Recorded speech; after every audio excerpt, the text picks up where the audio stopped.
ನಿಮ್ಮ ಕೂದಲಿನ ಬುಡದಲ್ಲಿ ಕಾಣಿಸಿಕೊಳ್ಳುವ ಈ ಬಿಳಿ ಪದರು ಅಂದರೆ ತಲೆಹೊಟ್ಟು ನಿಮ್ಮ ಕೂದಲನ್ನು ಬೇಗ ಉದುರುವಂತೆ ಮಾಡುತ್ತಿದೆ. ಹಿಂದೆ ಈ ತ್ರಿಫಲಾ ಸಿಂಪಲ್ ಟಿಪ್ಸ್ ಫಾಲೋ ಮಾಡಿ. ನಮಸ್ಕಾರ, ನಾನು ಡಾಕ್ಟರ್ ರಮೇಶ್ ನಾಯಕ್.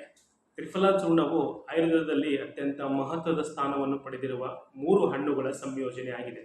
ಇದನ್ನು ಆಂತರಿಕ ಸೇವನೆ ಮಾತ್ರವಲ್ಲದೆ ವಿವಿಧ ಬಾಹ್ಯ ಚಿಕಿತ್ಸೆಗಳಿಗೂ ಬಳಸಲಾಗುತ್ತದೆ. ತಲೆಹೊಟ್ಟು ನಿವಾರಣೆಗೆ ತ್ರಿಫಲಾ ಮನೆಮದ್ದು ತಯಾರಿಸುವ ವಿಧಾನ.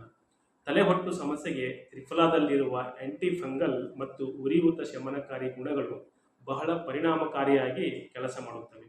ಇದು ತಲೆಯ ಚರ್ಮದ pH ಮಟ್ಟವನ್ನು ಸಮತೋಲನದಲ್ಲಿಡಲು ಸಹಾಯ ಮಾಡುತ್ತದೆ. ಮೆಥಡ್ 1, ಪೇಸ್ಟ್ ತಯಾರಿಕೆ. Hair pack. 2 ಚಮಚ ತ್ರಿಫಲಾ ಚೂರ್ಣವನ್ನು ತೆಗೆದುಕೊಂಡು ಅದಕ್ಕೆ ಸ್ವಲ್ಪ ಮಜ್ಜಿಗೆ ಅಥವಾ ತೆಂಗಿನ ಎಣ್ಣೆ ಬೆರೆಸಿ ನಯವಾದ ಪೇಸ್ಟ್ ತಯಾರಿಸಿ ಈ ಮಿಶ್ರಣವನ್ನು ತಲೆಯ ಬುಡಕ್ಕೆ ಅಂದರೆ ಸ್ಕಾಲ್ಪ್ ರೀಜನ್ನಿಗೆ ಮತ್ತು ಕೂದಲಿನ ಬೇರುಗಳಿಗೆ ಚೆನ್ನಾಗಿ ಹಚ್ಚಿ ಇದನ್ನು ಸುಮಾರು 30 ನಿಮಿಷಗಳ ಕಾಲ ಹಾಗೆ ಬಿಡಿ. ಮೆಥಡ್ 2, ಕಷಾಯ ತಯಾರಿಕೆ. ಒಂದು ಪಾತ್ರೆಯಲ್ಲಿ 3 ಲೀಟರ್ ನೀರನ್ನು ಹಾಕಿ ಅದಕ್ಕೆ 2 ಚಮಚ ತ್ರಿಫಲಾ ಚೂರ್ಣ ಸೇರಿಸಿ 10 ನಿಮಿಷ ಚೆನ್ನಾಗಿ ಕುದಿಸಿ ಅದನ್ನು ತಣ್ಣಗಾಗಲು ಬಿಡಿ.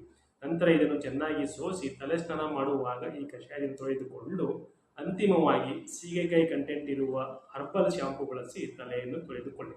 ಪ್ರಯೋಜನಗಳು: ತಲೆಯಲ್ಲಿರುವ ಡ್ಯಾಂಡ್ರಫ್ ಫ್ಲೇಕ್ಸ್ ಮತ್ತು ತುರಿಕೆ ಶಮನಗೊಳ್ಳುತ್ತವೆ. ತಲೆಯ ಚರ್ಮದ ಶುಷ್ಕತೆ ಅಂದರೆ ಡ್ರೈನೆಸ್ ಕಡಿಮೆ ಆಗಿ ಕೂದಲಿನ ಬುಡಕ್ಕೆ ಪೋಷಣೆ ಸಿಗುತ್ತೆ. ವಾರಕ್ಕೆ 2 ಬಾರಿ ಈ ವಿಧಾನವನ್ನು ಅನುಸರಿಸುವುದರಿಂದ ತಲೆಹೊಟ್ಟು ಕ್ರಮೇಣವಾಗಿ ನಿಯಂತ್ರಣಕ್ಕೆ ಬರುತ್ತವೆ.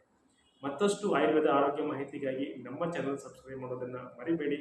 ಮುಂದಿನ ವಿಡಿಯೋದಲ್ಲಿ ಇನ್ನೊಂದು ಆಯುರ್ವೇದ ಮಾಹಿತಿಯೊಂದಿಗೆ ಸಿಗ್ತೀನಿ. ಅಲ್ಲಿವರೆಗೂ ನಮಸ್ಕಾರ.